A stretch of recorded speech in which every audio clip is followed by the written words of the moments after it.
So hi hello friends, మన channel కొత్తగా చూసినట్లయితే సబ్స్క్రైబ్ చేసుకొని పక్కన బెల్ ఐకాన్ క్లిక్ చేసి ఆల్ పైన ట్యాప్ చేయండి. అక్టోబర్లో కొత్త రేషన్ కార్డులు ఇలా అప్లై చేసుకోండి. రేషన్ కార్డులు, హెల్త్ కార్డులపై తెలంగాణ ప్రభుత్వం కీలక ప్రకటన చేసింది. కేసీఆర్ ప్రభుత్వం వచ్చిన తర్వాత దాదాపు ఉమ్మడి ఆంధ్రప్రదేశ్లో ఉన్న వాటినే కొనసాగుతూ వచ్చింది. కానీ కొత్త రేషన్ కార్డులు ఇచ్చిన దాఖలాలు మాత్రం లేవు. ఏదో కొన్ని చోట్ల మాత్రమే ఇచ్చామంటూ కొన్ని రేషన్ కార్డులను ఇష్యూ చేశారు. ఆ తర్వాత కొత్తగా పెళ్ళైనటువంటి వాళ్ళకు కూడా మాత్రం అసలు రేషన్ కార్డులు ఇష్యూయే చేయలేదు. తాజాగా అక్టోబర్లో అర్హులైన ప్రతి ఒక్కరికి రేషన్, హెల్త్ కార్డులు కూడా మంజూరు చేస్తామని ప్రకటించింది రేవంత్ రెడ్డి సర్కార్. ఇవాళ జరిగినటువంటి కేబినెట్ సబ్ కమిటీ భేటీలో ఈ నిర్ణయం తీసుకున్నారు.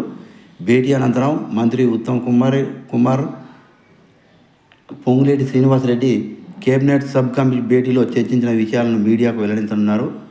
కొత్త రేషన్ కార్డుల విధి విధానాలు రూపొందిస్తున్నామని చెప్పారు మంత్రి ఉత్తమ్. తెల్ల రేషన్ కార్డులు అర్హులు ఎవరైనా దానిపై వచ్చే భేటీలో నిర్ణయిస్తామని చెప్పారు. ఇతర రాష్ట్రాల్లో రేషన్ కార్డులు ఎలా ఇస్తారనే దానిపై అధ్యయనం చేస్తున్నామని కూడా తెలపడం జరిగింది.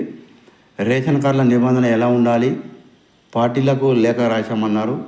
కొంతమంది ప్రజాప్రతినిధులు విలువైన సూచనలు కూడా చేశారు. అలా వచ్చినటువంటి సూచనలన్నీ కూడా సమావేశంలో చర్చిస్తామని తెలిపారు.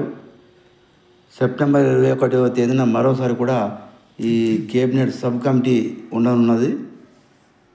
ఈ నెలాఖరులోగా కేబినెట్ కమిటీ రిపోర్ట్ వస్తుందని తెలిపారు. అక్టోబర్లో అర్హులైన వారందరికీ కూడా ఈ కొత్త రేషన్ కార్డులు ఇస్తామని కూడా వెల్లడించారు మంత్రులు. సో ఇలాంటి లేటెస్ట్ న్యూస్ మీకు రావాలంటే సబ్స్క్రైబ్ చేసుకొని పక్కన బెల్ ఐకాన్ క్లిక్ చేసి ఆల్ పైన ట్యాప్ చేయండి.